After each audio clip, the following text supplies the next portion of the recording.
Kasi kung ano man yung malaking katanungan mo sa buhay mo, kung bakit may mga unhealthy na relationship or situation na dumarating,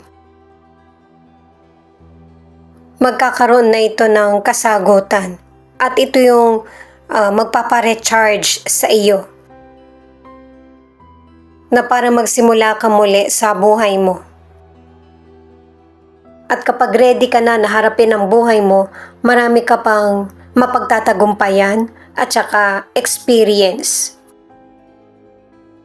At huwag mong kakalimutan yung mga emotional needs mo kahit na successful ka na.